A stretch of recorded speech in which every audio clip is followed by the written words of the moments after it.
بندے کی بدقسمتی یہ ہے کہ اللہ دنیا کا مال بھی اسے نہ دے، فقر کی زندگی بسر کر رہا ہے اور ساتھ کفر بھی کر رہا ہے، نہ نماز نہ روزہ نہ زکوٰۃ نہ حج، کچھ بھی نہیں اس کے پلے بیچارے کے، العیاذ باللہ۔ تو اللہ رب العزت فرماتے ہیں اللہ یبسط الرزق لمن یشاء ویقدر، اللہ ہی ہے جو رزق کو دیتا ہے، اللہ اکبر، جیسے چاہتا ہے۔ میرے بھائیوں، ہم میں سے کوئی بھی شخص ایسا نہیں جو اس رزق کا طالب نہ ہو۔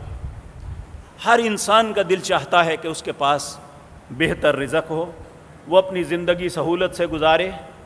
تو میرے بھائیوں، اس کا رستہ یہ نہیں ہے کہ ہم حرام کے رستوں کو اپنا لیں، حرام کی راہوں پہ چل پڑیں، بلکہ حضرت ابو ہریرہ رضی اللہ تعالی عنہ آپ فرماتے ہیں کہ میں نے رسول اللہ صلی اللہ علیہ وسلم سے سنا، آپ نے فرمایا اذا مضى شطر اللیل او ثلثہ ینزل اللہ تبارک و تعالی الی السماء الدنیا، جب رات کے دو پہر گزر جاتے ہیں یا نصف رات گزر جاتی ہے، اللہ تبارک و تعالی آسمان دنیا پہ اترتے ہیں اور فیقول، اللہ خود فرماتے ہیں حل من سائل یعطا، کوئی ہے مجھ سے سوال کرنے والا میں اسے عطا کر دوں۔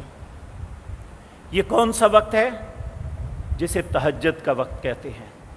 اگر ہم طالب ہیں کسی چیز کے کہ اللہ یہ عطا کر دے، عمومی طور پہ دیکھیں، انسان ہونے کے ناطے جہاں اللہ خوشیاں دیتے ہیں، بعض اوقات بعض آزمائشیں بھی آ جاتی ہیں۔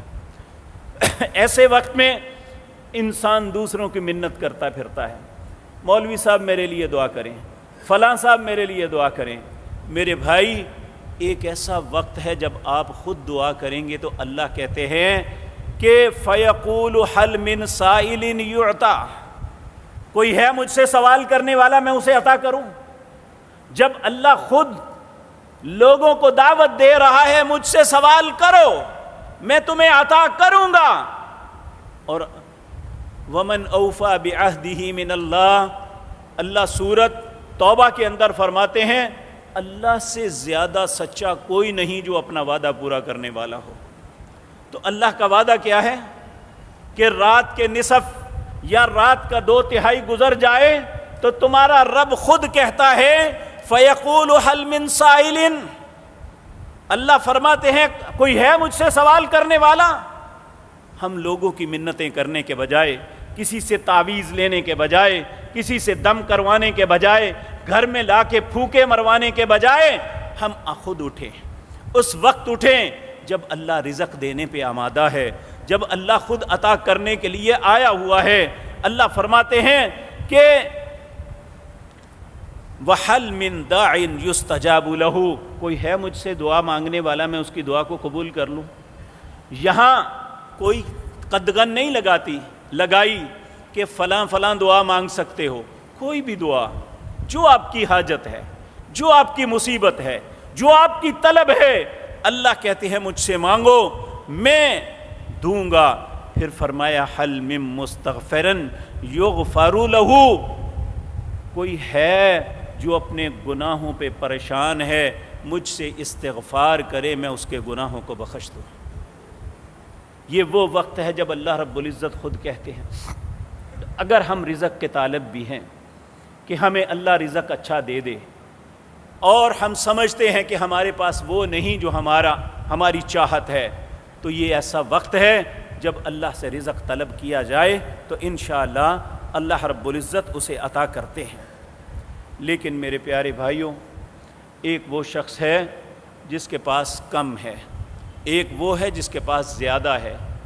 اسے اپنی اس زیادتی پہ خوش نہیں بلکہ فکر مند ہونا چاہیے۔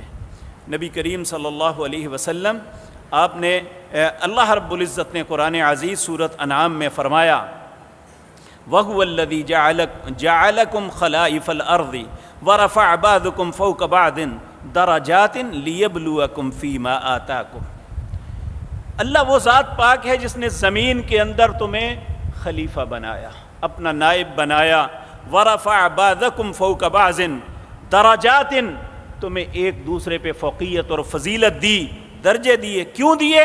لیبلوکم، تاکہ تمہیں آزمائے کہ جو منصب تمہیں عطا ہوا ہے اس منصب کا پورا حق ادا کر رہے ہو۔